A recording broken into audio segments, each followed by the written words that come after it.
पिछले काफ़ी सालों से लगभग 4 मरतबा इलेक्शन में मुसलमानों ने बड़ी मजबूती के साथ समाजवादी पार्टी को इलेक्शन लड़ाया, सपोर्ट किया, वोट दिया, मगर इसके बावजूद भी मुसलमान समाजवादी पार्टी को बरसर इक़्तिदार नहीं ला सका। और दूसरी तरफ इतनी ही शिद्दत के साथ मुसलमानों ने बीजेपी की मुखालफत की। तो मेरा मशवरा ये है कि किसी भी पॉलिटिकल पार्टी की इतनी शिद्दत के साथ मुखालफत नहीं करना चाहिए और किसी भी पॉलिटिकल पार्टी के साथ इतनी शिद्दत के साथ, मजबूती के साथ में नहीं लगना चाहिए, हिमायत नहीं करना चाहिए कि इंतकामी जज्बे के साथ किसी के साथ कोई कार्रवाई नहीं होना चाहिए। और अगर कोई गलत कर रहा है और वो नाजायज़ कर रहा है, गलत कर रहा है, तो ज़रूर उसके ख़िलाफ़ कार्रवाई होना चाहिए। यहाँ पर मुसलमान बहुत सुकून से है, कहीं किसी तरीके से कोई दिक्कत नहीं है। हमारे मजहबी प्रोग्राम, जलसा, जुलूस, मिलाद, फातिहा, नज़र व नियाज़, और यहाँ तक की ज़रूरत होती है, ग्राउंड नहीं होता है तो रोड बंद करके हम लोग जलसा करते हैं। कहीं कोई हुकूमत का अहलकार मना करने नहीं आता है, न ज़िला की इंतज़ामिया कभी रोकती है। तो इससे बड़ी आज़ादी और क्या हो सकती है। बिल्कुल ये इस तरीके से भेदभाव हो रहा है और गोश्त का बंद होना, फिर मस्जिद पे भगवा झंडा लहरा देना, नमाजियों के साथ में जोत कोप करना और एक यकतरफा जो है वो मुसलमानों को मारना पीटना, तो ये सब बिल्कुल निहायत ही ख़राब बात है और हुकूमत को ऐसे लोगों के ख़िलाफ़ कार्रवाई। आज़ाद नेशन न्यूज़, पैनी नज़र, हर खबर। उत्तर प्रदेश विधानसभा चुनाव के नतीजे आने के बाद से राज्य के मुसलमान मायूस हैं। तमाम उपायों के बावजूद धर्मनिरपेक्ष दल कही जाने वाली फिरका परस्त ताकतों को सत्ता से हटाने में नाकाम रहे हैं और तब से ये सवाल उठ खड़ा हुआ है कि मुसलमानों का भविष्य क्या होगा। मुसलमानों में एक तरह से डर और निराशा है, लेकिन परिस्थितियां कैसी भी हों, मुसलमानों को निराश या भयभीत होने की जरूरत नहीं है। कोई समस्या है तो उसका समाधान भी है। तो ये भविष्य के लिए एक सबक है। हमें एक नई रणनीति के साथ आने की जरूरत है। ये बात ऑल इंडिया तंजीम उलमाए इस्लाम के राष्ट्रीय महासचिव मौलाना शहाबुद्दीन रिजवी ने कही है। साथ ही उन्होंने कहा कि समाजवादी पार्टी के बड़े नेताओं को समाजवादी पार्टी को छोड़ देना चाहिए, इसी में उनकी भलाई है। और मौलाना शहाबुद्दीन ने क्या क्या कहा, देखिए उनकी कही गई सारी बातें। और ख़ास तौर पर उत्तर प्रदेश के हालात में काफ़ी तब्दीली आई है। नए तकाज़े के साथ और नए सियासी मंजरनामे के साथ मुसलमानों को एक नई सोच पैदा करना चाहिए।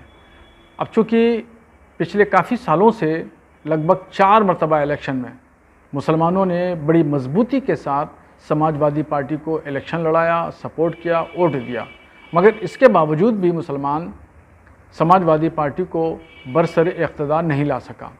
और दूसरी तरफ इतनी ही शिद्दत के साथ मुसलमानों ने बीजेपी की मुखालफत की। तो मेरा मशवरा ये है कि किसी भी पॉलिटिकल पार्टी की इतनी शिद्दत के साथ मुखालफत नहीं करना चाहिए और किसी भी पॉलिटिकल पार्टी के साथ इतनी शिद्दत के साथ, मजबूती के साथ में नहीं लगना चाहिए, हिमायत नहीं करना चाहिए। मुसलमानों को चाहिए नए हालात और नए तकाज़ों को देखें और इसमें अपने डेवलपमेंट के लिए, अपने विकास के लिए ख़ुद जो है फ़ैसला करें। मैंने मशवरा मुसलमानों को ये दिया है कि मुसलमान अल्टरनेट पर गौर करें, विकल्पिक जो पार्टियां हैं उन पर गौर करें। अब अल्टरनेट जो है मुसलमानों के लिए समाजवादी पार्टी के अलावा 2 पार्टियां हैं, एक भारतीय जनता पार्टी है और दूसरी कांग्रेस है। तो इन 2 पार्टियों पर या इसके अलावा जो भी बेहतर हो, अपने हित में जो बेहतर समझते हों, वो अल्टरनेट के तौर पर गौर करें, सोचें, चूँकि तकाज़े और हालात बदल चुके हैं और किसी भी पॉलिटिकल पार्टी की मुखालफत न करें। देखिए, मैं यही कहूँगा कि हुकूमत कोई भी हो और ख़ास तौर पर मैं उत्तर प्रदेश की हुकूमत से कहूँगा कि इंतकामी जज्बे के साथ किसी के साथ कोई कार्रवाई नहीं होना चाहिए। और अगर कोई गलत कर रहा है और वो नाजायज़ कर रहा है, गलत कर रहा है, तो ज़रूर उसके ख़िलाफ़ कार्रवाई होना चाहिए। यहाँ पर मुसलमान बहुत सुकून से है, कहीं किसी तरीके से कोई दिक्कत नहीं है। हमारे मजहबी प्रोग्राम, जलसा, जुलूस, मिलाद, फातिहा, नज़र व नियाज़, और यहाँ तक की ज़रूरत होती है, ग्राउंड नहीं होता है तो रोड बंद करके हम लोग जलसा करते हैं। कहीं कोई हुकूमत का अहलकार मना करने नहीं आता है, न ज़िला की इंतज़ामिया कभी रोकती है। तो इससे बड़ी आज़ादी और क्या हो सकती है। तो मुसलमानों को कोई खौफ नहीं है बीजेपी से। हाँ, मुसलमानों को खौफ रखना चाहिए, खुदा का खौफ रखना चाहिए, रसूल का खौफ रखना चाहिए, खुदा और रसूल से डरते रहना चाहिए। मैं दोनों की बात कर रहा हूँ। मैं समाजवादी पार्टी के विकल्प के तौर पर दोनों का मैंने नाम लिया, कांग्रेस का भी नाम लिया और भाजपा का मैंने नाम लिया, दोनों का नाम लिया। मैं नहीं कह रहा हूँ कि कोई किस में जाए, आदमी अपनी पसंद है, मगर 4 मरतबा आजमाने के बावजूद भी समाजवादी पार्टी फेल हुई है और वो कामयाब नहीं हो पाई है। समाजवादी पार्टी सिर्फ मुसलमानों के कंधे पर खड़ी है, इसके अलावा उसके साथ में कोई वोट बैंक नहीं है। तो अब ऐसी कंडीशन में एक आजमूदन रहा चे आजमूदा। शेख सादी कहते हैं कि एक मरतबा किसी को आजमा लिया, उसको बार बार नहीं आजमाना चाहिए। दानिशमंदी नहीं है कि एक ही को बार बार आजमाएं। दानिशमंदी ये है कि एक को आजमा लिया, वो फेल हो गया, उसको छोड़ देना चाहिए, किसी दूसरे को आजमाना चाहिए। यही दानिशमंदी है। ये ज़रूर अफसोसनाक पहलू है कि आपकी बात बिल्कुल ठीक है कि इस गवर्नमेंट में पैगम्बर इस्लाम हुज़ूर सल्लल्लाहु ताला अलैहि वसल्लम की शान में गुस्ताखी की गई। इसी गवर्नमेंट में कुरान शरीफ पर मुकदमा किया गया और इसी गवर्नमेंट में मुसलमानों को गालियां दी गई। तो ये ज़रूर हुकूमत को सोचना चाहिए और ऐसे लोग जो लोग मुल्क को तोड़ना चाहते हैं, मुल्क की सालिमियत के लिए ख़तरा हैं, मुल्क की यकता और अखंडता को तोड़ना चाहते हैं, बर्बाद करना चाहते हैं, ऐसे लोगों के ख़िलाफ़ सख्त से सख्त कार्रवाई होना चाहिए। और अगर ये नहीं किया, हुकूमत ने एक्शन नहीं लिया, तो आप समझ लीजिए खाई और ज़्यादा बढ़ेगी और फिर हिंदू मुस्लिम मुनाफरत और बढ़ेगी। ज़रूरत इस बात की है कि नफ़रत को ख़त्म किया जाए। नफ़रत को ख़त्म करने की ज़िम्मेदारी हमारी है और आपकी है, इसके साथ में सबसे बड़ी ज़िम्मेदारी हुकूमत की है।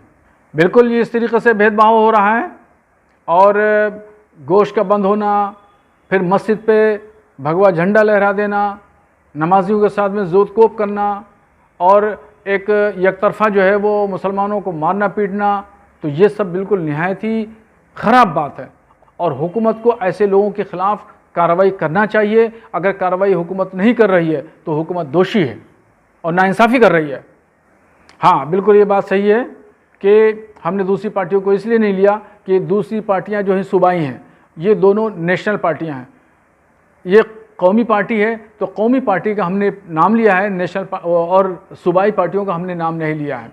और जहाँ तक जो है वो फ़िरक़ा वाराना फ़साद की बात है, तो आप देखेंगे कि जब पहले फर्स्ट टाइम योगी जी के फर्स्ट राउंड से पहले समाजवादी पार्टी की हुकूमत थी, अखिलेश यादव उत्तर प्रदेश के चीफ मिनिस्टर थे, तो 173 दंगे हुए थे उत्तर प्रदेश में और मुजफ्फरनगर में इतना बड़ा दंगा हुआ था कि उसके बाद 2 साल गवर्नमेंट रही, 2 साल तक जो है वो अखिलेश यादव कंट्रोल नहीं कर सके, मुसलमानों को इंसाफ नहीं दिला सके।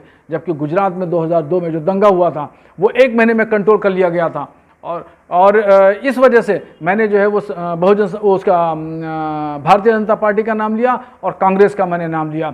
और मुसलमानों को सबसे ज़्यादा क्या चाहिए? देखिए, रोज़गार न सपा ने दिया, न कांग्रेस ने दिया, और भाजपा से हम क्या उम्मीद रखेंगे कि हमें रोज़गार देगी या हमारे नौजवानों को नौकरियां देगी? हाँ, अमन सुकून रहे, शांति रहे, फ़िरक़ा वाराना फ़सादात न हो, सांप्रदायिक दंगे न हो, तो मुसलमान रोज़ाना कुआं खोदता है और पानी पीता है, तो ऐसे ही रोज़ाना कुआं खोदता रहेगा और पानी पीता रहेगा। देखिए, कौन दंगा करता है, कौन दंगा नहीं करता है, हमारे पास में कोई ऐसा आला नहीं है और ना हमारे पास में कोई जांच एजेंसी है। हम तो सिर्फ इतना देखते हैं कि समाजवादी पार्टी के दौरान 173 दंगे हुए थे, भाजपा के शासनकाल के 5 साल में कोई दंगा नहीं हुआ। और हम ये उम्मीद रखते हैं मुख्यमंत्री से, उत्तर प्रदेश की हुकूमत से, कि 5 साल अमन शांति के साथ में रहें, किसी के साथ में नाइंसाफ़ी न हो, किसी के साथ में जुल्म ज़्यादती न हो और किसी के साथ इंतकामी कार्रवाई का जज्बा न हो और हमारा देश तरक्की करे और अमन शांति के साथ में रहे। आज़ाद नेशन न्यूज़, पैनी नज़र, हर खबर।